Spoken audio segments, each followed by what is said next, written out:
पवित्र आत्मा के नाम से in the name of Lord Jesus Christ I welcome you all. हम आपका स्वागत करते हैं प्रभु यीशु मसीह के मधुर नाम में। और आज की जो मीटिंग है उसका संचालन हमारी बेटी अर्चना, मैडम अर्चना तेलगोटे, हम लोग भी अर्चना बोल देते हैं, पर she is teaching in ITI, engineering graduate. और उसका जीवन जो है खुद अपने आप में बहुत बड़ी गवाही है, परमेश्वर की बहुत बड़ी गवाही उसके जीवन से है। और कभी हम उसकी गवाही भी सुनने पाएंगे। और वो समर्पित प्रभु यीशु मसीह के नाम के लिए जीवन समर्पित है उसका। और हमेशा बाइबल स्टडी और प्रार्थना और ऐसे कार्यक्रमों में जुड़ी रहती है। और आज के जो हमारे स्पीकर हैं भाई सुभाष सोना जी, ये शासकीय अधिकारी रहे, बहुत बड़े अधिकारी रहे। और उनका मैंने देखा, उनके घर में गया, उनके पास इतना अच्छा लिटरेचर, बाइबल स्टडी या बाइबल के रेफरेंसेस, जितनी अच्छी किताबें हो सकती उनके पास, वो पढ़ते हैं। वो बहुत अच्छा अध्ययन है उनका। और ये उनका एक परमेश्वर ने उनको वरदान दिया है कि जो कुछ भी पढ़ते हैं याद रहता है और उसको लोगों के साथ बांटना चाहते हैं। हम लोग बड़े खुशनसीब है कि वो हमारे साथ इस मीटिंग में ज्वाइन होते हैं और हमको बाइबल अध्ययन कराते हैं। तो अब मैं आप सबका स्वागत करते हुए मैं अर्चना बेटी से कहता हूँ कि वो आगे लीड करेगी। Thank you uncle. सभी को जय मसीह की। जय आज की मसीह। सुंदर शाम में आप सभी का स्वागत है, जबकि हम एक फैमिली के रूप में और प्रेयर वॉरियर के रूप में यहाँ पर उपस्थित हैं। और हम सभी आज अपने आप को परमेश्वर के चरणों में समर्पित करें हैं। आइए हम प्रार्थना शाम के लिए जीवन आशीष कि आपने हमें जीवित रखा और संभाला है, और एक नया सप्ताह फिर से हमें दिया खुदावन कि हम आपके चरणों में बैठकर खुदावन सीख सकें, अपनी बातों को आपसे कह सकें और अपनी स्तुति और धन्यवाद के बलिदान आपको चढ़ा सकें। मेरे खुदावन धन्यवाद देते पिता परमेश्वर आपके अनुग्रह के लिए, आपके पुत्र यीशु मसीह के लिए और आपकी पवित्र आत्मा के लिए जो निरंतर हमारे साथ बना रहते हैं। हम सारी महिमा आपको देते हैं प्रभु जी। आगामी समय में आपका स्वागत करते हैं। हमारे बीच में आए, चले फिरे, हमसे बोले और बातचीत करें, वचन के भेदों को प्रकट करें। क्योंकि आपका वचन कहता है यिर्मयाह 33:3 में, तुम मुझसे प्रार्थना कर, मैं तेरी सुनकर बड़ी बड़ी और कठिन बातें बताऊंगा जिससे अभी तू नहीं जाना। हाँ मेरे पिता परमेश्वर, हम और आपको जानना चाहते हैं, क्योंकि आप कहते हैं कि तुम मेरे राज और धर्म की खोज करो। आपने हमें आज्ञा दी स्वामी, इसलिए पिता परमेश्वर हम आपको खोजते हैं, आपसे प्रेम करना चाहते हैं, आपकी और गहराई, ऊंचाई, चौड़ाई और लंबाई को जानना चाहते हैं। मेरे स्वामी अपनी महिमा हमारे जीवनों से लें खुदावन, और अपनी महिमा के लिए इस्तेमाल करें। सारी महिमा आपको देते हैं पिता परमेश्वर, क्योंकि आदर, महिमा, इज्जत, जलाल के योग्य केवल आप हैं। धन्यवाद के साथ प्रार्थना उद्धार करता यीशु नासरी के नाम से मांगते हैं, आमीन। आइए हम आराधना में जाएंगे और हमारे बीच में मैडम आसमा सोना जी हैं, वो हमें आज वर्शिप में लीड कर रही है। स्वागत है।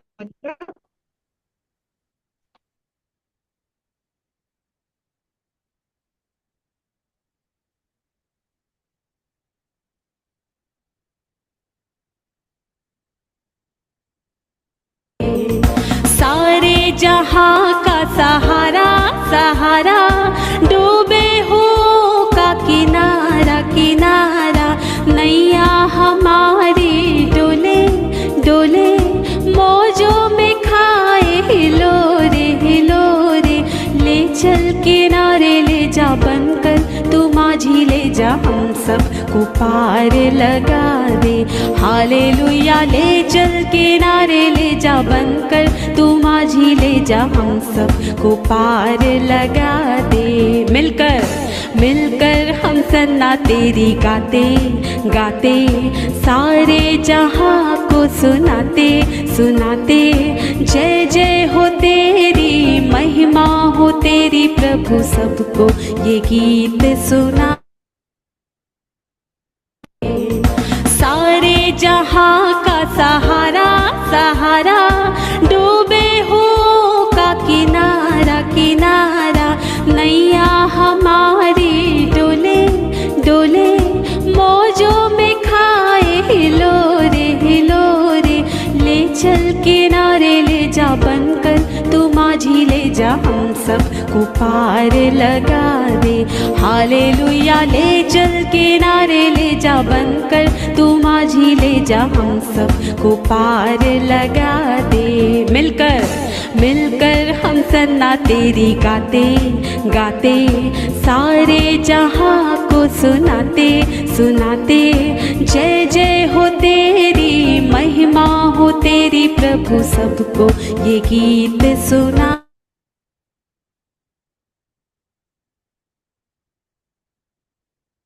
अर्चना, थैंक यू मैडम, सुंदर वर्शिप के लिए।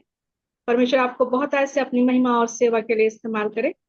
आपने परमेश्वर के लिए सिंहासन का बनाया है ताकि हम परमेश्वर के और नजदीक जा सके और परमेश्वर हमारे मध्य में वास कर सके। आइए हम बाइबल से एक पाठ पढ़ेंगे, हम सभी निकाल लेंगे रोमियो उसका 6वां अध्याय और उसकी 20वीं आयत से लेकर के 23वीं आयत तक, जिस पर हम आज मनन भी करने पाएंगे। और यहाँ पर इस प्रकार से लिखा हुआ है, रोमियो 6:20 से लेकर के 23वीं आयत तक। जब तुम पाप के दास थे तो धर्म की ओर से स्वतंत्र थे, तो जिन बातों से अब तुम लज्जित होते हो उनसे उस समय तुम क्या फल पाते थे, क्योंकि उनका अंत मृत्यु है। परंतु अब पाप से स्वतंत्र होकर और परमेश्वर के दास बनकर तुमको फल मिला, जिससे पवित्रता प्राप्त होती है और उसका अंत अनंत जीवन है। क्योंकि पाप की मजदूरी तो मृत्यु है, परंतु परमेश्वर का वरदान हमारे प्रभु यीशु मसीह में अनंत जीवन है। परमेश्वर अपने इस वचन के पढ़े सुने और समझे जाने पर आशीष दे। इसके पहले कि हम वचन में जाएं, मैं कल्पना चांद मैडम को स्वागत करूंगी कि वो हमारे मध्य में आए और आज के वचन के लिए और वक्ता के लिए परमेश्वर से प्रार्थना करें कि हम इस वचन को समझ सके और उनके उस भेद को सुन समझने पाए। मैडम कल्पना चांद प्रार्थना में अगुवाई करेंगे। जय मसीह की। हेलो, मेरी जय आवाज? मसीह की जय। जी जी। आइए हम प्रार्थना करें। धन्यवाद धन्यवाद धन्यवाद महान सामर्थ्य प्रेमी पिता परमेश्वर, एक बार फिर इसी संध्या के समय हम सब तेरे अनुग्रह के सिंहासन के सामने एकत्रित हैं। प्रभु जी, धन्यवाद देते हैं कि तूने हम में से प्रत्येक को जीवन दिया, जीवन की उत्तम आशीषें दिया है और ये सुंदर समय दिया है कि हम तेरे चरणों के पास बैठकर कुछ समय तेरे वचन की संगति कर सकते हैं। हे पिता परमेश्वर, मैं तुझसे प्रार्थना करती हूँ प्रभु जी, वचन के सेवक के लिए तूने अपने अभिषेक के द्वारा, तूने अपनी ही आत्मा के द्वारा उनको जो भी बताया है, होने दे कि वो हम सब के बीच में बांटने वाले हो सकें। हम में से प्रत्येक के हृदय को खाली कर प्रभु जी, कि हम केवल तेरे ही वचनों को ग्रहण करने वाले हो सकें। हम में से प्रत्येक को सुनने हारे कान और ग्रहण करने वाला हृदय प्रदान करना प्रभु जी। आगे के सारे समय को तेरे सामर्थ्य हाथ में सौंपती हूँ। हर एक को तूने जिन जिन वरदानों से भरा है, हर एक के लिए और अधिक आशीषों की कामना करती हूँ। और प्रभु जी, ऐसा होने दे कि हम में से प्रत्येक के द्वारा तेरे ही नाम की महिमा हो सके। यीशु मसीह के नाम से इस विनती को मांगती हूँ, सुन और ग्रहण कर। आमीन आमीन आमीन आमीन आमीन। थैंक यू मैम, सुंदर प्रार्थना करने के लिए, मध्यस्थता की, विशेषकर वचन के लिए। और वचन के इस प्रकार से लिखा है कि जो दूसरों की खेती सींचता है उनकी भी सींची जाएगी। परमेश्वर आपको इस प्रार्थना के द्वारा बहुत ऐसे आशीषित करे, आपके परिवार और आपके घर में निरंतर उनकी आशीष बनी रहे। आइए हम वचन में की ओर चलेंगे और हमारे बीच में आज हमारे प्रिय सोना सर हैं, जो कि सुभाष सोना सर हैं और रिटायर कमिश्नर हैं।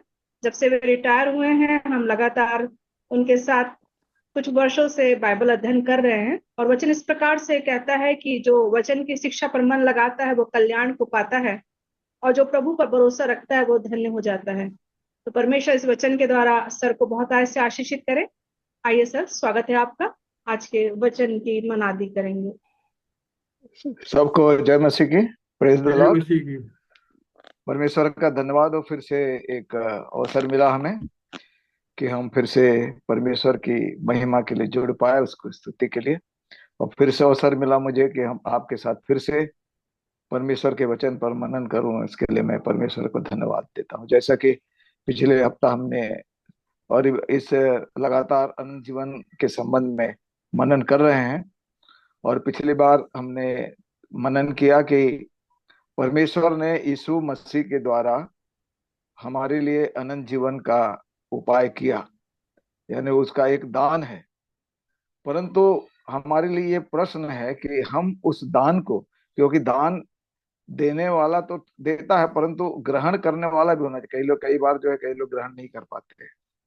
तो परमेश्वर के इस अनंत जीवन का दान जो यीशु मसीह है, उसके द्वारा हम कैसे अनंत जीवन को प्राप्त करें, यह हमारे लिए बहुत महत्वपूर्ण है। और बहुत ही सारांश में मैं आज परमेश्वर के वचन से इस बात को आपके सामने रखना चाहूंगा। जानते हैं कि हम जो खास बार बार पढ़ते हैं कि जो कोई उस पर विश्वास करे, ये लिखा है यूहन्ना 3:16, नाश न हो परंतु अनंत जीवन। यानी यीशु मसीह पर विश्वास के द्वारा परमेश्वर ने अनंत जीवन का उपाय किया। और विश्वास शब्द हमारे लिए नया नहीं है, हम जानते हैं, कई बार इसके बारे में हमने पढ़ा भी है। और इब्रानी 11:1 में जो परिभाषा दी है उसको बिल्कुल सारांश में मैं समझाते हुए कि विश्वास क्या है हम आगे बढ़ेंगे, क्योंकि विश्वास ही हमारे लिए आधार है। और मैं ये भी कहना चाहूंगा कि परमेश्वर ने विश्वास को बनाया, और इसका जवाब ये है कि आदम और हवा के सामने परमेश्वर ने बात की थी, कहा था कि सब खाना, इसको नहीं खाना, जिस दिन खाओगे उस दिन मर जाओगे, एक वचन दिया था। परंतु शैतान उनको भरमाया और क्या बोला कि नहीं, परमेश्वर झूठ बोल रहा है, तुम नहीं मरोगे। और यही हुआ कि परमेश्वर जो सत्य है, उसने जो कहा था मर जाओगे, उस वचन पर विश्वास न करके उन्होंने शैतान पर विश्वास किया। तो परमेश्वर ने उपाय किया कि मैं मनुष्य के अंदर एक विश्वास को इतना गहरा करूं, उसकी जड़ को इतना मजबूत करूं कि शैतान फिर किसी रीति से आदम हवा के समान बहका न पाए। इसलिए उसने यीशु मसीह को भेजा कि उसके द्वारा या उस पर हम विश्वास करके अनंत जीवन पाए। और अनंत जीवन पाने का सबसे उत्तम प्रारंभिक, यानी जो सबसे महत्वपूर्ण आधार और महत्वपूर्ण भूमिका परमेश्वर के वचन की है। सबसे पहले हम यही जानना चाहेंगे कि सबसे पहले, या इसीलिए तो लिखा है कि परमेश्वर ने, भजन संहिता 138:2 में पढ़ते हैं ना, कि परमेश्वर ने वचन को अपने नाम से भी ज्यादा महत्व क्यों दिया, क्योंकि ये वचन को उसने माध्यम बनाया कि इसके माध्यम से इंसान या मनुष्य जो है विश्वास में आगे बढ़े। जैसे कि हम रोमियो 10:17 में पढ़ते हैं, विश्वास किससे, सुनने से, और सुनना परमेश्वर के वचन से होता है। और इसके साथ साथ हम यूहन्ना 5:24 में ये भी पढ़ते हैं, जो कोई मेरा वचन सुनकर उस पर विश्वास करता है, यानी मेरे भेजने वाले पर क्या करता है, विश्वास करता है। वचन सुनकर, यानी हम वचन सुनकर ही विश्वास करते हैं। और तो अनंत जीवन उसका है, ऐसा लिखा है, और उस पर दंड की आज्ञा नहीं, क्योंकि वो मृत्यु से पार होकर किसमें, जीवन, यानी अनंत जीवन पर। तो ये विश्वास को, यानी वचन पर विश्वास। और इसको मैं ये इस ढंग से बताना चाहूंगा कि जो विश्वास है उसको दो वस्तुओं से परिभाषित किया है। अगर आप इब्रानियों 11:1 में पढ़ते हैं तो दो वस्तु हैं, एक अनदेखी वस्तु और दूसरा क्या चीज, आशा की हुई वस्तु। यार क्या लिखा है, आशा की हुई वस्तु का निश्चय और अनदेखी वस्तु का प्रमाण, ये लिखा है ना। यानी इस विश्वास को दो वस्तुओं के द्वारा हम समझ सकते हैं, एक तो आशा की हुई वस्तु और दूसरा अनदेखी वस्तु। तो अनदेखी वस्तु का प्रमाण का क्या अर्थ है कि ऐसी चीज जिसको हमने देखा ही नहीं, जिसको हमने अपनी आंखों से अनदेखी, यानी आंखों से देखा ही नहीं, परंतु जिसके बारे में केवल सुना, परंतु सुनने के द्वारा बिना देखे हमने ये मान लिया, हमने ये प्रमाण कर लिया, उसको सत्य के रूप में मान लिया कि वो है, वो हमारा क्या है, विश्वास है। बिना देखे हमको ये मान लें कि वो बात जो हमें कही गई है वो सत्य है, वो हमारा विश्वास है। और उसी प्रकार आशा की ही वस्तु का निश्चय है, यानी अभी तक हम कोई चीज हमारे सामने आई नहीं है, परंतु हमको ये निश्चय है कि जो चीज हमारे लिए बताई गई है हम उसको पाएंगे। अभी तक पाया नहीं है, परंतु उसको पाने की आशा का निश्चय अगर हम गोया है तो हमारा वो विश्वास है। यानी बिना देखे उसको सत्य मान लेना कि वो है, और बिना पाए पूरी रीति से ये निश्चय और आशा का निश्चय हो जाए कि मुझको मिलेगा। और ये आशा यानी भविष्य संबंधित है, यानी विश्वास, यानी आशा यानी हम परमेश्वर की प्रतिज्ञा से जोड़ सकते हैं कि प्रतिज्ञा, परमेश्वर ने जितनी भी प्रतिज्ञा की है हम उस पर पूरा आशा रखते हैं कि वो हमको मिलेगा। ये हमारा क्या है, विश्वास। और इस बात को वचन में विश्वास के द्वारा ये देखी अनदेखी की बात में ये ऐसे समझाना चाहता हूँ। जैसे आप सब जानते हैं कि प्रारंभिक 5 किताबें जो है उत्पत्ति से लेकर व्यवस्था तक कितने लिखी बोलते हैं? मूसा ने। उत्पत्ति यानी परमेश्वर ने सृष्टि किया, आदम हवा की बात, नूह की बात, इसहाक, इब्राहिम, सबकी बात, यीशु के मरने तक की बात उत्पत्ति तक है। परंतु आपको सोचना होगा एक बात कि जब परमेश्वर ने सृष्टि की रचना की, अगर हम तो मूसा के बारे में जानते हैं कि मूसा का पैदा होना यानी मूसा की पैदाइश कब हुई? निर्गमन में हुई। यानी सृष्टि की रचना के पहले इब्राहिम के बाद, बहुत बाद में कौन जन्मा? मूसा जन्मा।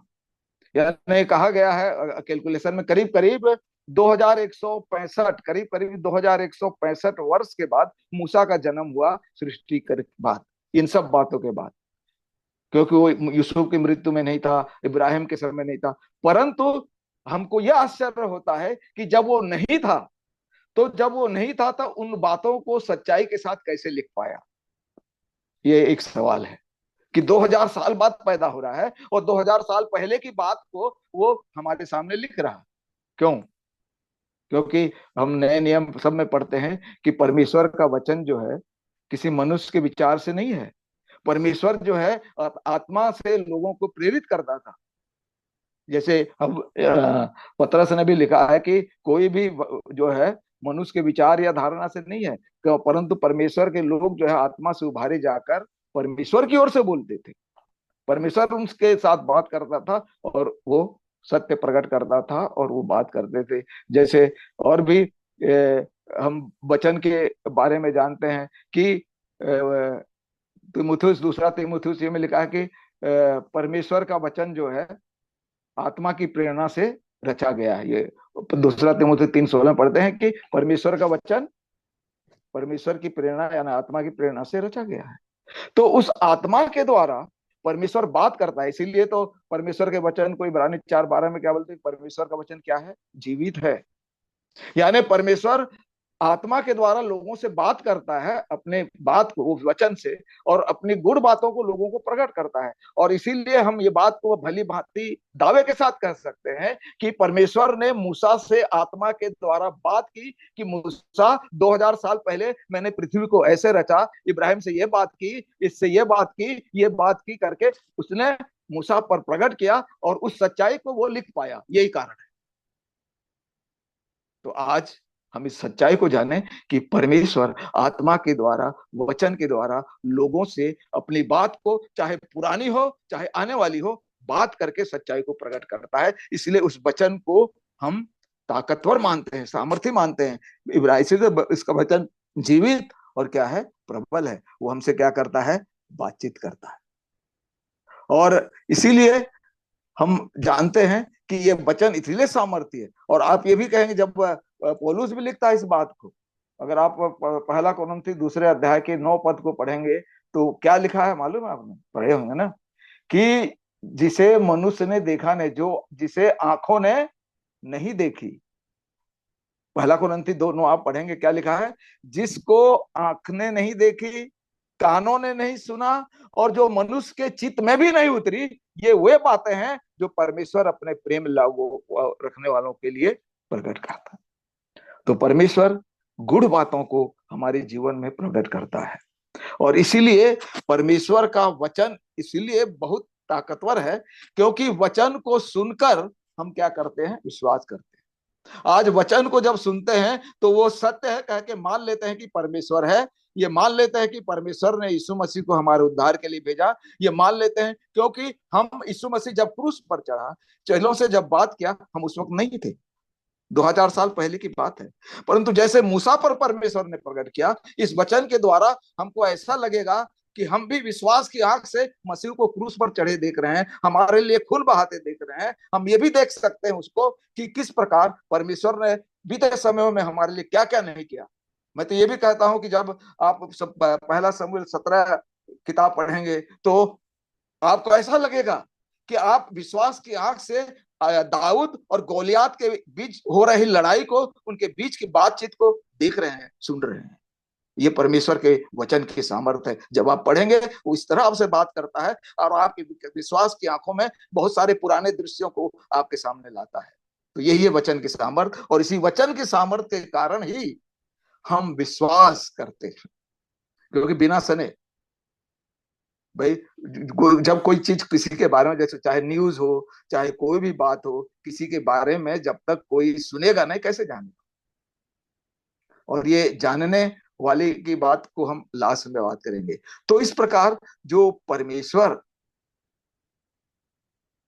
है उस वचन में उसने जीवन दिया, वचन को यानी यीशु मसीह। इसीलिए वो वचन इतना सामर्थ्य था कि बोला कि नहीं, मैं इस वचन को देहधारी करके संसार में भेजूंगा कि हुबहू, न केवल शब्दों में परंतु हुबहू देह के द्वारा। इसीलिए वचन क्या हुआ, देहधारी हुआ और अनुग्रह और सच्चाई से परिपूर्ण होकर हमारे बीच में जीवन किया। और इसलिए इसे जीवन का वचन बोलते हैं। कौन सा वचन, जीवन का वचन। इसलिए यूहन्ना 1:3 अगर आप पढ़ते हैं तो क्या लिखा है, उसमें जीवन था। क्या लिखा है, उसमें जीवन था और वह जीवन मनुष्यों की ज्योति थी, ये लिखा है। उसी प्रकार पहला यूहन्ना 1:1 में जब हम पढ़ते हैं तो क्या लिखा है, उस जीवन के वचन के विषय जो आदि से था, ऐसा लिखा है। पहला यूहन्ना 1:1 में क्या लिखा है, उस जीवन के वचन के विषय जो आदि से था। और इसीलिए लिखा है कि वचन के बारे में पहले तो सुना, परंतु बाद में लिखा है जिसे हमने सुना, जिसे हमने देखा, जिसे हमने छुआ तक। आदम जो थोमा है, छू कर क्या करता है, विश्वास करता है। जिसे हमने छुआ और विश्वास करता है। और यीशु मसीह इसीलिए क्या बोलता है थोमा को, धन्य वे हैं जो बिना देखे विश्वास करते हैं। तूने तो देख कर और छू कर विश्वास किया, धन्य वे हैं जो बिना देखे विश्वास करते हैं। यानी विश्वास अनदेखी, यानी हमारे सामने है नहीं, परंतु उस वचन के द्वारा हम सत्य को जानकर यकीन कर लेते हैं, हमारे लिए प्रमाण के रूप में, सत्य के रूप में। तो हो हमारे लिए क्या है, विश्वास का जरिया बनता है। और इसलिए इस वचन के द्वारा ही हम मसीह पर विश्वास करते हैं। और यही जो हमने कहा कि सबसे पहले क्या है, ये परमेश्वर के विश्वास, वचन जो है विश्वास का क्या है, स्रोत है। और ये विश्वास जो है उद्धार का भी स्रोत है। यानी तुम्हारा, जैसे दूसरा तीमुथी 3:15 कहा कि बचपन से पवित्र शास्त्र तेरा जाना हुआ है, ऐसे लिखा है ना। दूसरा तीमुथी 3:15 में बचपन से पवित्र शास्त्र तेरा जाना हुआ है, जो तुझे मसीह पर विश्वास करने के द्वारा उद्धार पाने के लिए बुद्धिमान बना सकता है, ये लिखा है।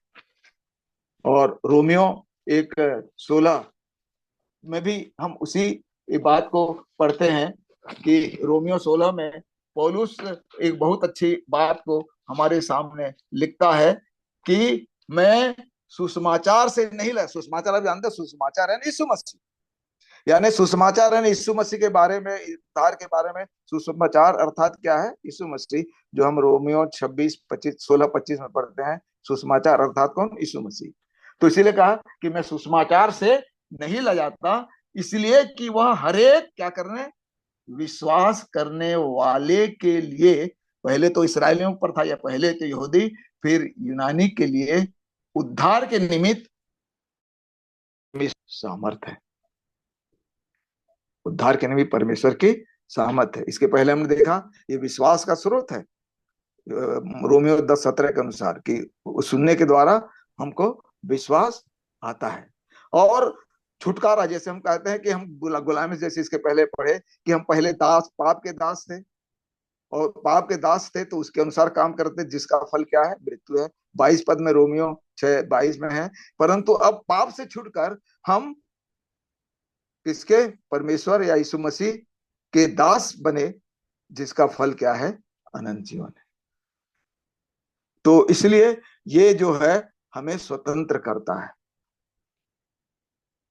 यूहन्ना 8:31 अगर बोलेगे कि लोग जब क्योंकि ये परमेश्वर का जैसे विश्वास करते हैं ना, परमेश्वर ये नहीं, ये मनुष्यों की तरफ से लिखी बात नहीं है, परमेश्वर के ही ओर से है। इसलिए वचन पूरी रीति से दोष रहित है, परफेक्ट है, ये पूरी सच्चाई से परिपूर्ण है। और इसीलिए यीशु मसीह बोलता है जो वचन है मार्ग सत्य और जीवन मैं ही बोलता है, मेरे बिना कोई पिता के पास पहुंच नहीं सकता। इसीलिए उसका वचन सत्य। यूहन्ना 17:17 पढ़ते हैं ना कि सत्य के द्वारा तू उन्हें क्या कर? पवित्र कर, क्योंकि तेरा वचन क्या है? सत्य है। तेरा वचन क्या है? सत्य है। और यहाँ और जब तुम सत्य को जानोगे तो सत्य तुम्हें क्या करेगा? स्वतंत्र करेगा। यानी ये वचन से हम जानेंगे तो हम सच्चाई को जानेंगे। और इस सच्चाई में इतनी, क्योंकि सत्य जो है इतना पावरफुल होता है कि इसको कोई छिपा नहीं सकता, कोई दबा नहीं सकता। तो ये सत्य यानी सत्य का जो वचन है हमको क्या कहता है? छुड़ाता है। उससे भी बढ़कर बात है कि ये जब वचन हमारे जीवन में रहता है इतना पावरफुल है कि इसके द्वारा ये आत्मिक हथियार के रूप में ये हमें परीक्षा से जय दिलाता है। जैसे हम जानते हैं यीशु मसीह की भी परीक्षा हुई, किसके द्वारा जय पाया? वचन के द्वारा। इसीलिए जो इफिसियों 6 में हम पढ़ते हैं 2 बार लिखा है परमेश्वर के सारे हथियार बांध लो। और अंत में जो लिखा है वो क्या है? परमेश्वर का वचन। यानी परमेश्वर का वचन एक ऐसा हथियार है जिसके माध्यम से हम शैतान का सामना कर सकते हैं, उसका मुकाबला कर सकते हैं, परीक्षा से बच सकते हैं। और ये भी हम जानते हैं कि यीशु मसीह, और इसीलिए तो दाऊद भी बोलता है कि भजन संहिता 119 अगर आप पढ़ते हैं उसके 11 में तो क्या लिखा है? मैंने तेरे वचन को अपने हृदय में रख छोड़ा है कि तेरे विरुद्ध पाप ना करो। और 119:9 में भी साफ लिखा है कि जवान अपने आप को कैसे बचाए? तेरे वचन के अनुसार सावधानी से चलने से। यानी ये वचन के द्वारा हम शैतान पर विजय पा सके, इतनी सामर्थ्य है। और यही हमको पूरा उस मार्ग पर चलने के लिए गाइडेंस देता है, यानी मार्गदर्शन करता है। इसीलिए कहा कि बोला तेरा वचन मेरे पांव के लिए क्या है? दीपक, और मेरे मार्ग के लिए क्या है? उजियाला। तो ये इतने और भी बहुत सारे गुण हैं, परंतु मैं सिर्फ अनंत जीवन से जुड़ी बातों को कहना चाहता हूँ। नहीं तो परमेश्वर का वचन यानी इतना वो है, क्योंकि यीशु मसीह ने ये भी कहा कि 15:3 में कहा जो बातें मैंने तुमसे कही वो आत्मा है और क्या है? जीवन भी है। और ये भी बोला कि तुम तो उस वचन के अनुसार जो मैंने तुमसे कही है क्या है? शुद्ध हो। ये आत्मा और जीवन के बाद जो है 6:63 में कहा, यूहन्ना 6:63।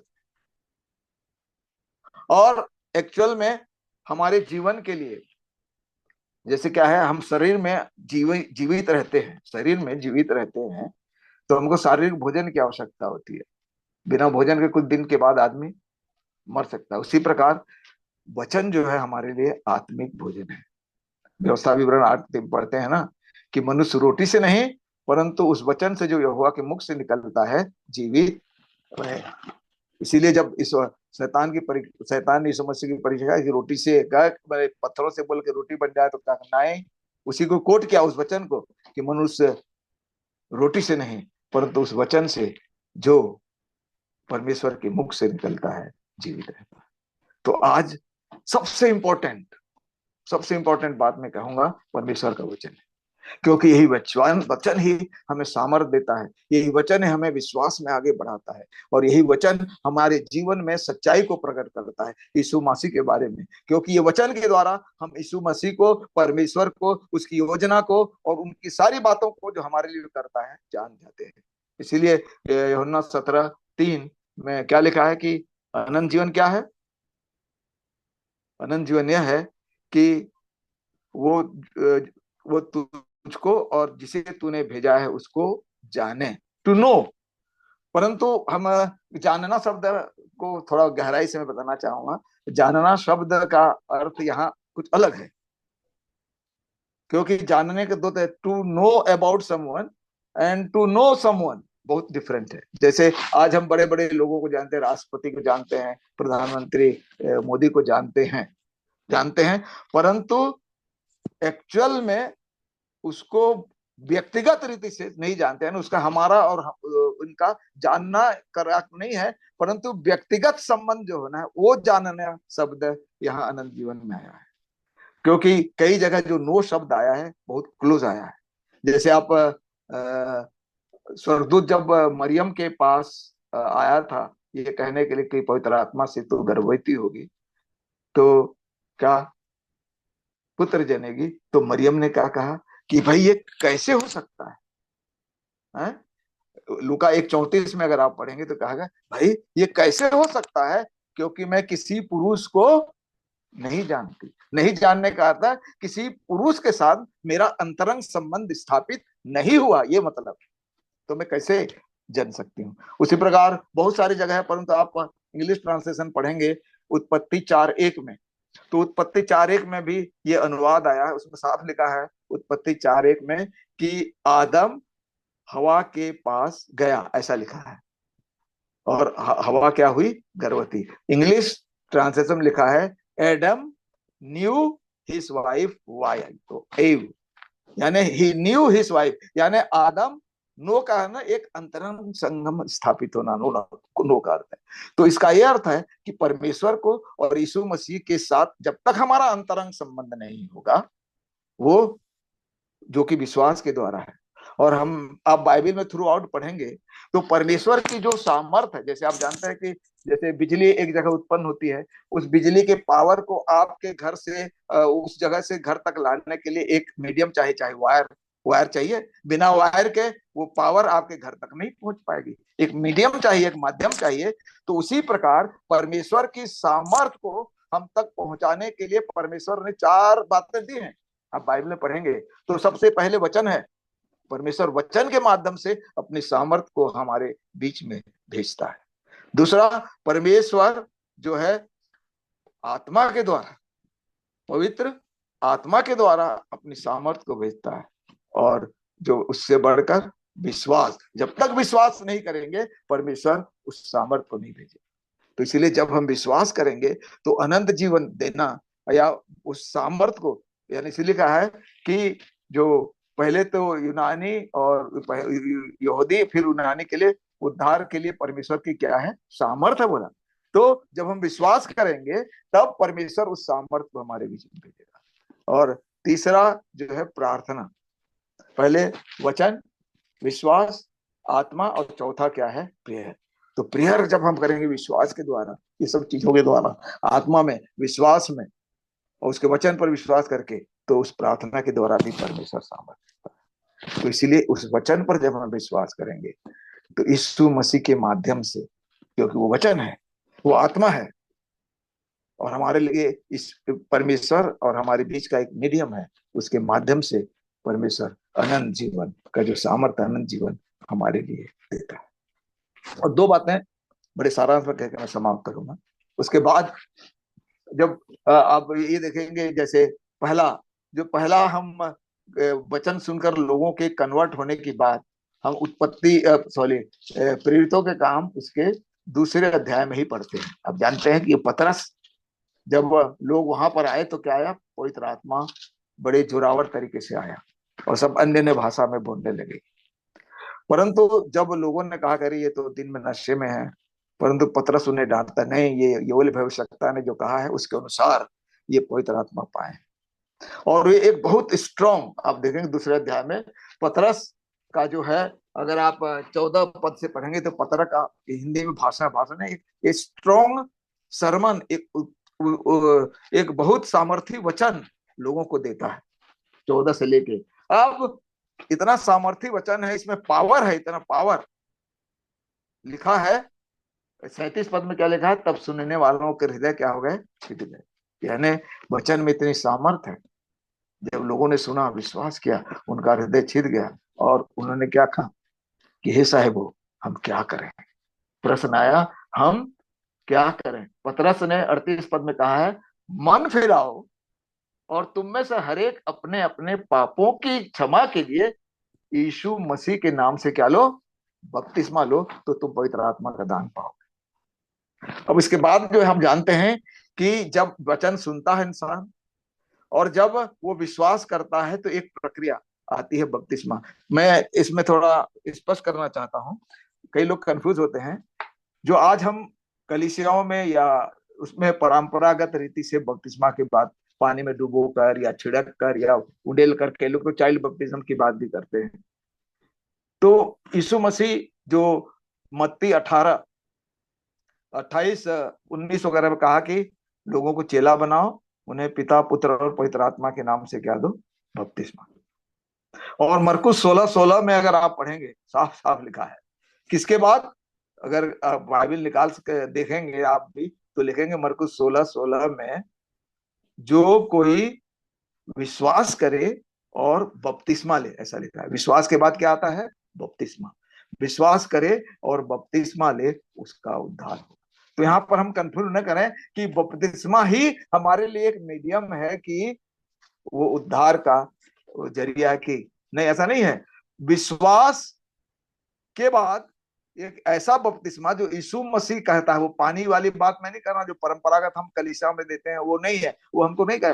वो तो एक परंपरा है। हम जानते हैं कि उस बपतिस्मा से 90% से भी ज्यादा मैं कहूंगा कि यीशु मसीह ने जिस अभिप्राय से उसको कहा है, उस बपतिस्मा को, वो पूरा नहीं होता है। तो किस बपतिस्मा की बात करती है? क्योंकि यूहन्ना बपतिस्मा देने वाले ने साफ कहा, मैं तो तुम्हें पानी से बपतिस्मा देता हूं, परंतु एक आने वाला है जो तुम्हें आत्मा और किससे, आग से बपतिस्मा। तो एक ऐसा बपतिस्मा, यानी यीशु मसीह ने बपतिस्मा के उस रीति या विधि को नहीं बोला, उसके जो फल है, उसका जो प्रभाव है, उसका जो परिणाम है, उसके अनुसार उसका बोला कि वो परिणाम। लाइट हमारे यहाँ चली गई है, परंतु आवाज तो आ रही है ना? हेलो हेलो जी आ रही भैया। हाँ तो तो ठीक है, तो मैं आवाज कम से कम देंगे। तो इस प्रकार आप आग और आत्मा से बपतिस्मा देगा, ये बोला था। और अगर आप बपतिस्मा की बात कहते हैं तो आप ये रोमियो 6:3, थैंक यू, लाइट आ गई। रोमियो 6:3 में क्या लिखा है? जिन्होंने मसीह का, यानी यहाँ एक्चुअल में का शब्द है, मसीह में शब्द आता है, इंग्लिश में इन अनटू बपतिस्मा। जिन्होंने मसीह का बपतिस्मा लिया, उन्होंने उसकी किसका? मृत्यु का बपतिस्मा लिया। और यदि आप गलतियों 3:27 को पढ़ेंगे, गलतियों 3:27, तो उसमें साफ साफ लिखा है कि जिन्होंने बपतिस्मा लिया, जिन्होंने मसीह में बपतिस्मा लिया, लिखा है गलतियों 3:27, जिन्होंने मसीह में बपतिस्मा लिया, उन्होंने मसीह को क्या किया? पहन लिया। तो ये मतलब है कि उस बपतिस्मा में, ये जो हम कलीसिया में कहते हैं, सिर्फ लोगों के सामने, उस समुदाय के सामने, पब्लिक के सामने हम उस प्रक्रिया के द्वारा इस बात का अंगीकार करते हैं कि मैं मसीह के साथ क्रूस पर मारा गया, गाड़ा गया और उसके पुनरुत्थान के साथ जी उठा। इस बात को लोगों को गवाही देने के नाम से वो प्रक्रिया करते हैं, परंतु वो प्रक्रिया हमें उद्धार नहीं दे सकती। परंतु वास्तविक प्रक्रिया जब हम मसीह में बपतिस्मा देते हैं, जैसे कि मैं इसका उदाहरण देता हूं, पौलुस क्या बोलता है गलतियों 2:20 में कि मैं मसीह के साथ क्रूस पर चढ़ाया गया, अब मैं जीवित नहीं रहा पर मसीह मुझ में जीवित है, ऐसा लिखता है। गलतियों 2:20 में क्या लिखता है? मैं मसीह के साथ क्रूस पर चढ़ाया गया, परंतु मैं जीवित न रहा, परंतु अब कौन जीवित है? मसीह, क्योंकि मसीह पर। और अब जो मैं जीवित हूं तो उस विश्वास से जीवित हूं जो किस पर है? परमेश्वर के पुत्र मसीह पर। तो ये अर्थ है, ये बपतिस्मा का अर्थ है, और ये पूरा होना चाहिए। और इसीलिए मैं ये अध्याय करूंगा, पानी और ये तो सब प्रतीक है, परंतु वास्तविक बपतिस्मा मसीह में होकर होना। और एक्चुअली में यीशु मसीह का बपतिस्मा जो का अभिप्राय क्या है कि ये ऐसा नहीं, तो एक्चुअल में बाइबल में बपतिस्मा लेने का क्या अभिप्राय है? अगर आप 1 कुरिन्थी उसके 12 अध्याय के 13 पद को पढ़ें, 1 कुरिन्थी उसके 12 अध्याय और 13 पद में, अगर किसी को भी मिलता है तो पढ़ सकते हैं। 1 कुरिन्थी 12 उसका 13 पद, अगर नहीं मिला तो मैं आपके सामने पढ़ दे रहा क्योंकि हूं। हम सब ने क्या यहूदी हो, क्या यूनानी, क्या दास, क्या स्वतंत्र, एक ही आत्मा के द्वारा एक देह होने के लिए बपतिस्मा लिया, और हम सबको एक ही आत्मा पिलाया बस गया। यही है, this is the purpose of baptism. यानी एक देह यानी मसीह की देह में सहभागी होने के लिए। और ये तो आज सिस्टम बोलता ही है ना, इसी सिस्टम को लेकर हम सांसारिक रूप से बपतिस्मा देते हैं, और बपतिस्मा देने के बाद ही वो कलीसिया के क्या बनता है, एक सदस्य बनता है। वो तो सांसारिक रूप में, परंतु वास्तव में वो मसीह के देह का एक भाग बनने के लिए बपतिस्मा ये लिखा है। बपतिस्मा यानी जब तक वो उस आत्मा से जन्म नहीं लेगा। इसीलिए तो निकोदेमुस से परमेश्वर यीशु मसीह जब बात किया कि तुझे नए सिरे से जन्म लेना, ये नया जन्म बपतिस्मा है। और अगर आगे आप यूहन्ना 3:5 में लिखा है कि जो कोई जल और आत्मा से जन्म न ले वो परमेश्वर के राज्य में नहीं प्रवेश करेगा, उसको नहीं देखेगा। तो ये है कि उस आत्मा और जल से बपतिस्मा। और एक्चुअली में ये वचन उसमें बहुत बड़ा रोल अदा करता है। ये जो वचन है वो हमारे लिए बहुत बड़ा रोल अदा करता है। जैसे तीतुस की पत्री, उसका तीतुस 3:5 में अगर पढ़ेंगे, 2 पद पढ़ के फिर आगे तीसरे पे जाके मैं समाप्त करूंगा। तीतुस उसके तीसरे अध्याय के 5 पद में क्या लिखा है, तो उसने हमारा उद्धार किया और यह धर्म के कामों के कारण नहीं जो हमने आप किए, पर अपनी दया के अनुसार नए जन्म के स्नान और पवित्र आत्मा के हमें नया बनाने के द्वारा। यानी पवित्र आत्मा, जब हम वचन ग्रहण करते हैं, बपतिस्मा लेते हैं, तो वो आत्मा हमको नया करें। इसीलिए तो 2 कुरिन्थी 3:14 में क्या है, प्रभु तो आत्मा है और जहाँ कहीं आत्मा है वहां स्वतंत्रता है। तो हम उसी आत्मा में अंश अंश करके क्या करते जाते हैं, बदलते जाते हैं। वो हमको एक नया जन्म, क्योंकि जन्म देखिए, जन्म 2 किस्म का होता है। शारीरिक जन्म, तो शरीर में जब जन्म होता है तो इंसान कहाँ प्रवेश करता है, संसार में। और जब आत्मिक जन्म होता है तो इंसान अनंत जीवन में प्रवेश करता है। तो ये बपतिस्मा जो है एक शुरुआत है उस अनंत जीवन में प्रवेश करने के लिए। विश्वास के द्वारा जब हम बपतिस्मा लेते हैं, ये क्या कहते हैं, ये पारंपरिक जो हम कलीसिया में उसकी बात नहीं करता हूँ, यीशु मसीह में जो बपतिस्मा मिलता है अगर हम लेते हैं तो फिर हम आत्मिक यानी उस अनंत जीवन, यानी हम उस अनंत जीवन में प्रवेश कर लेते हैं। इसे लिखा है कि वो मृत्यु से पार होकर किसमें, जीवन में प्रवेश करता है।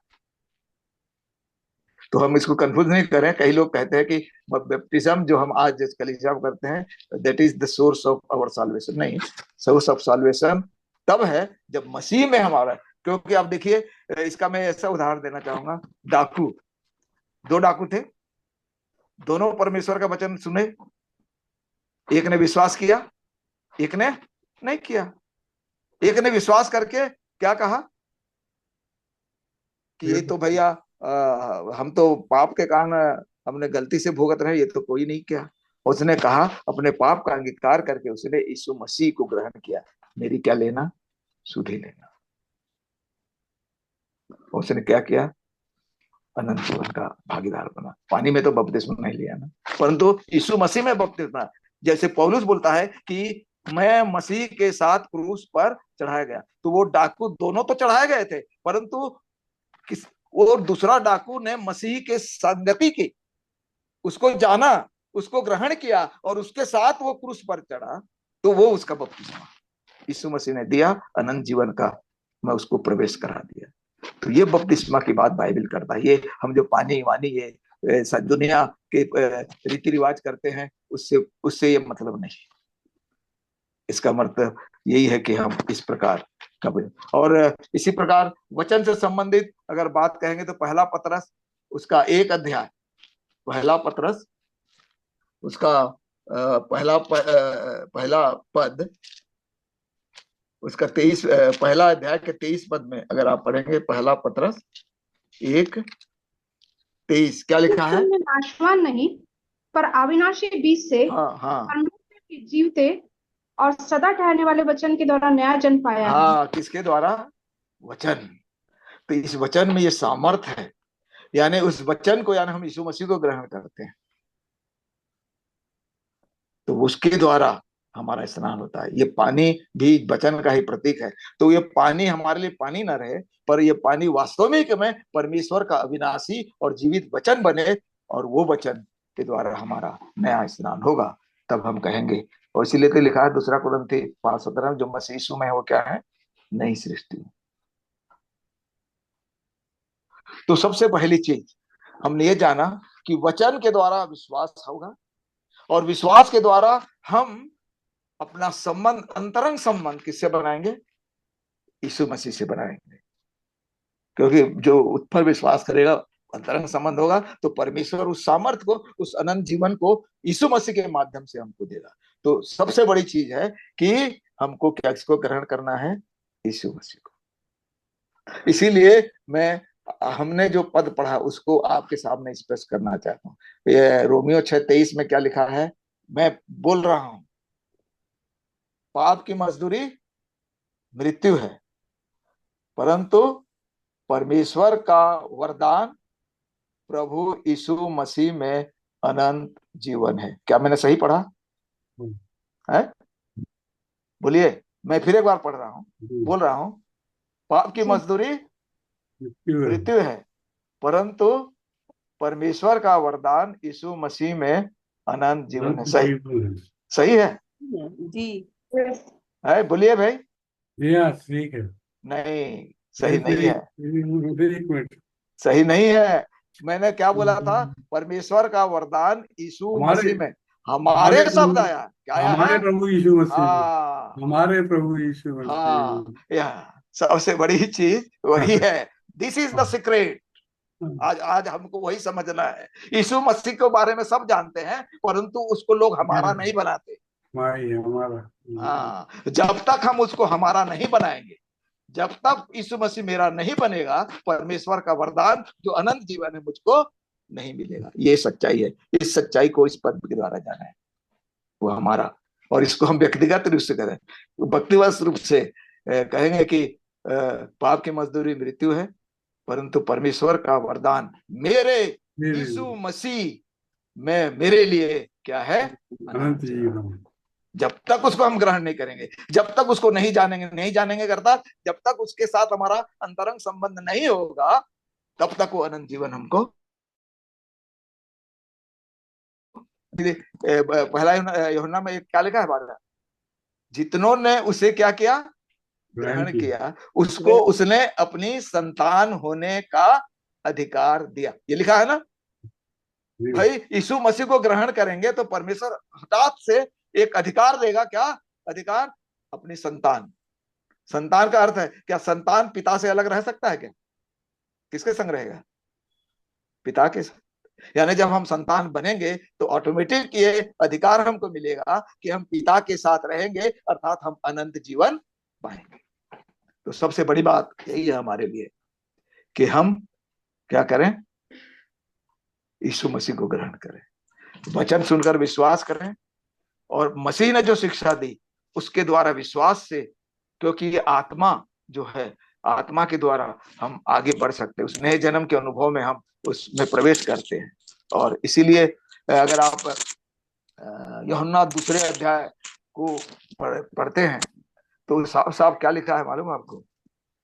हे बालकों, मैं तुम्हें इसलिए लिखता हूँ, पहला यूहन्ना 2:1 से पढ़ता हूँ, बोल रहा हूँ, हे भाइयों, हे बालकों, मैं तुम्हें इसलिए लिखता हूँ कि तुम पाप ना करो, परंतु यदि कोई पाप करे तो हमारे पास एक सहायक है, अर्थात कौन? यीशु मसीह है, जो हमारे पापों का क्या है, प्रायश्चित है। हमारे ही नहीं परंतु सारे जगत का, ऐसा लिखा है, सारे जगत का प्रायश्चित है। और इसीलिए पौलुस जो है, हाँ, साफ लिखता है। और इसीलिए हमको जब हम अनंत जीवन में प्रवेश करते हैं तो यीशु मसीह को जब ग्रहण करते हैं तो उसकी सहभागिता, और ये जो इसीलिए यीशु मसीह ने 2 बातें कही है, बैप्टिज्म के बारे में बोला है और प्रभु भोज। बाकी क्रिसमस मनाओ, ये करो, ये नहीं कहा। ये 2 बातें, ये प्रभु भोज का भी अर्थ हम ये दोनों चीज, बैप्टिज्म और प्रभु भोज इतना वास्ट है, इसको हम किसी दिन और भी धरी जाए, परंतु बपतिस्मा और प्रभु भोज का अर्थ है यीशु मसीह के साथ सहभागिता, कंटिन्यूअस। उससे सब जुड़े रहने दें एक देह होने के लिए। इसीलिए तो पहला कुरिन्थी 10:16 अगर आप पढ़ते हैं, पहला कुरिन्थी उसका 10वां अध्याय 16 पद, तो साफ साफ लिखता है 10:16 में क्या लिखा है? वह धन्यवाद का कटोरा जिस पर हम धन्यवाद करते हैं, क्या मसीह के लोहू की सहभागिता नहीं? वह रोटी जिसे हम तोड़ते हैं, क्या वह मसीह के देह की सहभागिता नहीं? अर्थात आप जानते हैं कि जो फसह का पर्व है, यीशु मसीह ने अपने पकड़वाए जाने से पहले, मृत्यु के पहले, उसे एक नए तरीके से फसह के रूप में तब्दील किया, जिसे हम प्रभु भोज या इकारिस्ट बोलते हैं, होली कम्युनियन बोलते हैं।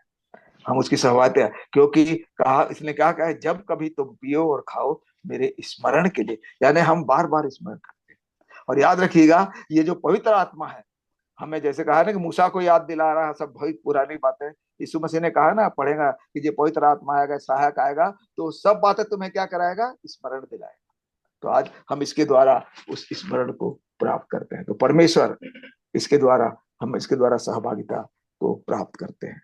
तो आज उस लोगों की सहभागिता, तो कई, अब एक सब वाक्य कह के मैं समाप्त करूंगा। कई लोग ये कहते हैं क्योंकि यीशु मसीह ने, क्योंकि भाई परमेश्वर किसी भी चीज में अपनी सामर्थ्य को भेज सकता है, तो पर यीशु मसीह इस जो दाखरस है उसमें अपने लोहू की सामर्थ, और उस रोटी में अपने देह की सामर्थ जिसमें हम सहभागिता भरता है। कई लोग कहेंगे कि एक ही बार हुआ, तो क्या हम लेंगे? तो कैसे ये हो सकता है? ये तो 2000 पहले हुआ था। तो उसका आंसर अगर आप खोजेंगे तो रोमियो 3:25, तो रोमियो 3:25 को पढ़ के हम समाप्त करेंगे। रोमियो 3:25।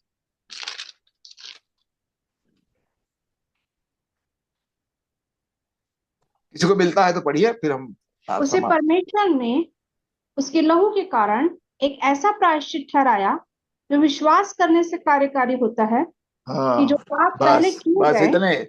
यानी ये जो लोहू या दाखरस और रोटी लेते हैं, तो इसीलिए तो लोग कहते हैं विश्वास से लेना है। जब हम विश्वास से लेते हैं तो परमेश्वर उस रोटी में और उस दाखरस में उस सामर्थ को भर लेता है, वो कार्यकारी हो जाता है। तो यही है उसकी सहभागिता। तो इस प्रकार हम उसकी सहभागिता, तो हम इस बात को जाने कि आज अनंत जीवन का उपाय तो है, परमेश्वर का वचन उसमें सबसे बड़ा रोल अदा करता है। उसको सुनकर लोग विश्वास करेंगे, मसीह पर ग्रहण करेंगे, और विश्वास से बपतिस्मा का जो प्रक्रिया है वास्तव, उससे गुजरेंगे, और निरंतर यीशु मसीह के संग सहभागिता करेंगे। तब हम अनंत जीवन में प्रवेश करके धीरे धीरे आगे बढ़ेंगे। तो इस प्रकार परमेश्वर ने हमारे लिए मसीह में अनंत जीवन रखा है, उसको ग्रहण करें, अनंत जीवन हमको मिलेगा। आमीन आमीन। सबको आशीष मिले। Thank you uncle, thank you sir. Really बहुत ही ब्लेसेड मैसेज था। बहुत कुछ परमेश्वर ने सिखाया कि परमेश्वर का वरदान हमारे प्रभु यीशु मसीह में अनंत जीवन है। बहुत ही प्यारी बातें।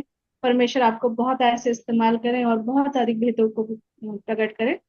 हम बहुत ही आज आनंदित हैं परमेश्वर के वचन को सुनकर, सीखकर, और बहुत सारे भेदों को आपने बताया, बपतिस्मा के बारे में, विश्वास के बारे में, हम मूसा की पुस्तकों के बारे में, और अनंत जीवन के विशेषकर जो हम दूसरा भाग आज सीख रहे थे। परमेश्वर आपको बहुत ऐसे आशीषित करें। आइए हम प्रार्थना में जाएंगे, और हमारे बीच में नीता मैथ्यू मैडम है। मैं उनका स्वागत करती हूँ कि वो आज धन्यवाद की प्रार्थना करेंगी और विभिन्न विषयों को लेकर प्रार्थना करेंगी जो हमारे आसपास और हमारे समाज से जुड़े हुए हैं, और अंत में आप ही के द्वारा प्रभु की प्रार्थना और बेनेडिक्शन होने पाएगा। रेवरेंड परमार्थ, रेवरेंड परमार्थ, सीनियर पास्टर।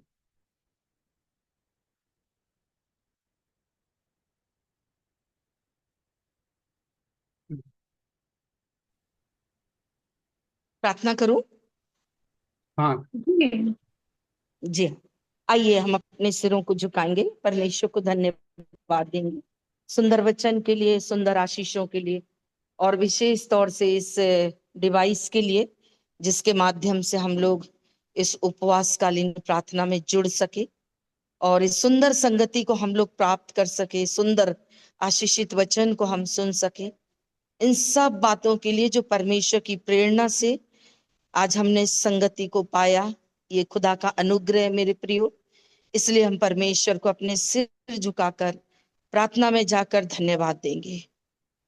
महान पवित्र पवित्र पवित्र है, राजाओं के राजा, प्रभुओं के प्रभु, अब्राहम, इसहाक और याकूब के परमेश्वर, हमारे जीवित पिता, हमारे अब्बा, हमारे स्वामी, एक बार फिर हम आपकी बड़ी स्तुति और महिमा और आदर करते हैं प्रभु।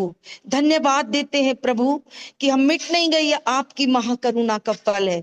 आपकी दया अमर है प्रभु जी, और प्रतिभूर हमारे जीवन में नई होती रहती है प्रभु। हम आपका हृदय से धन्यवाद करते हैं पिता कि आपने हम सबको जिंदों की जमीन पर जिंदा रखा है प्रभु। आज कितने लोग थे प्रभु जो जीने की आशा करते थे प्रभु, और बहुत बेहतर थे प्रभु, लेकिन उन्होंने इस आशीष को नहीं पाया प्रभु जी, और हमने इस आशीष को पाया पिता।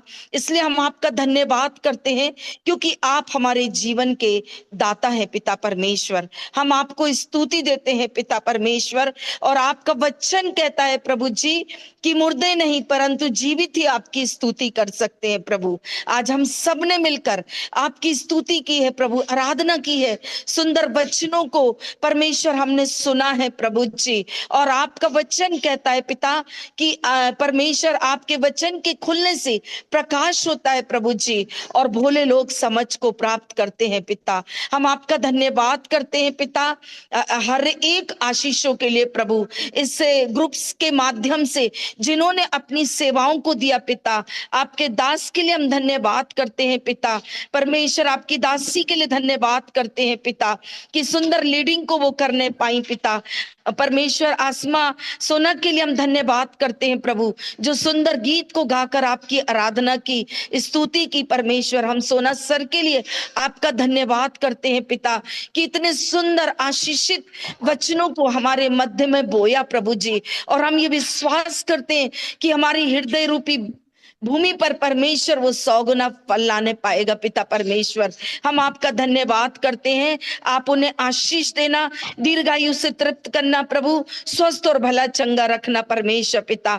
हम अर्चना मैडम के लिए भी धन्यवाद देते हैं प्रभु, जो सुंदर तरीके से लीडिंग करने पा रही है प्रभु जी परमेश्वर। हम पूरे ग्रुप के लिए, ब्राउन सर के लिए, ब्राउन मैडम के लिए प्रभु आपका हृदय से धन्यवाद करते हैं प्रभु।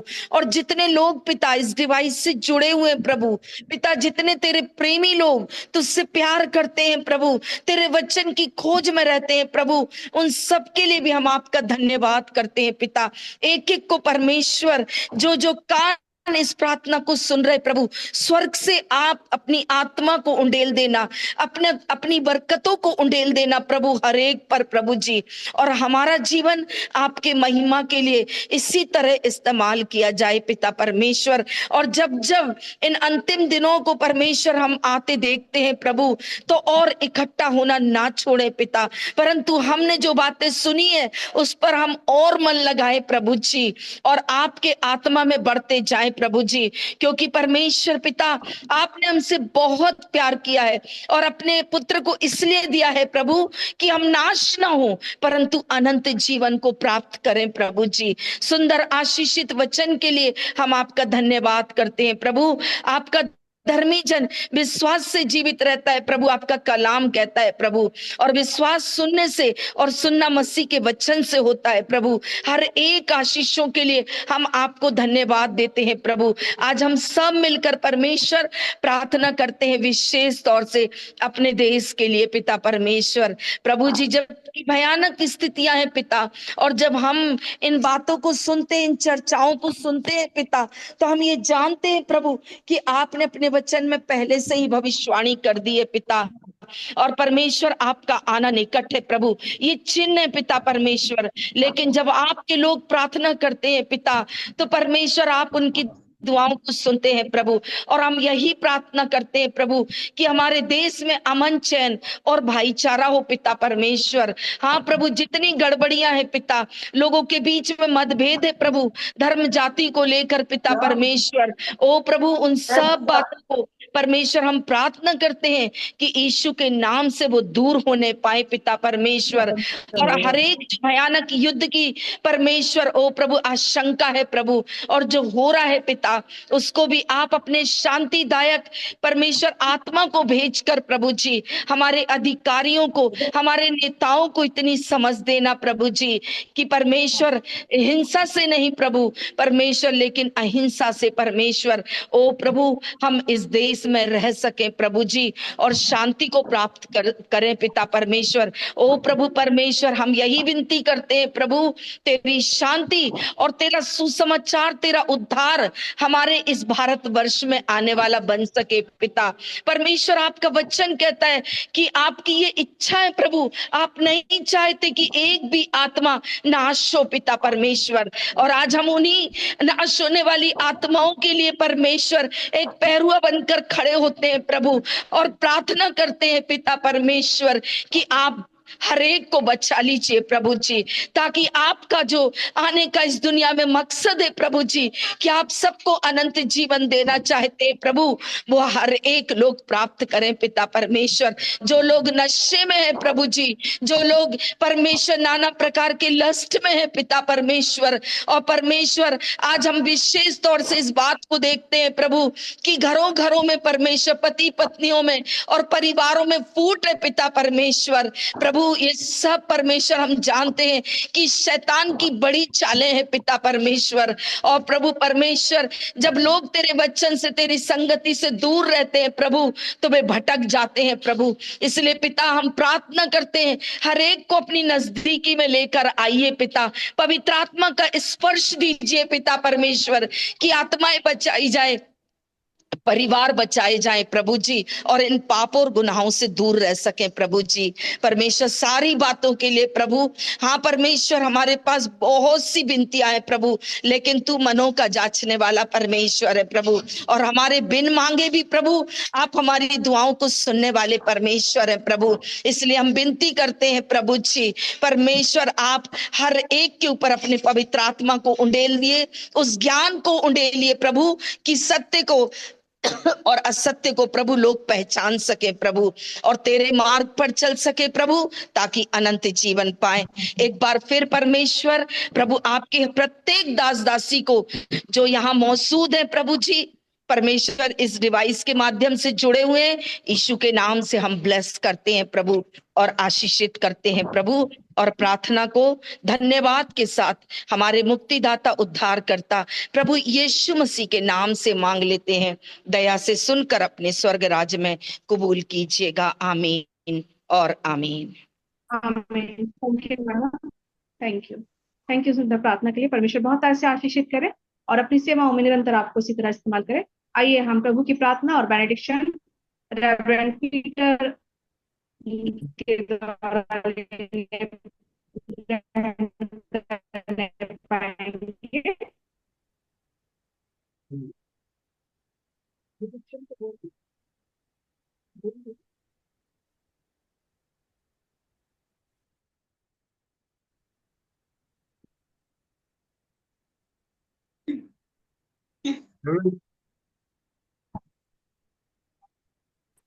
बोलिए बाबू, बाबू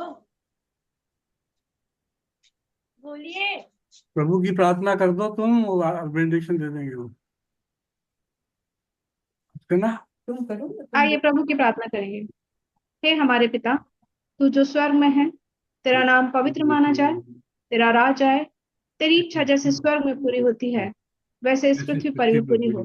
हमारे दिन भर की रोटी आज हमें दे, और जैसे हमने अपने अपराधियों को क्षमा किया वैसे ही हमारे अपराधों को क्षमा कर, और हमें परीक्षा में न ला परंतु बुराई से बचा, क्योंकि राज, पराक्रम और महिमा सदा तेरे ही हैं। आमीन।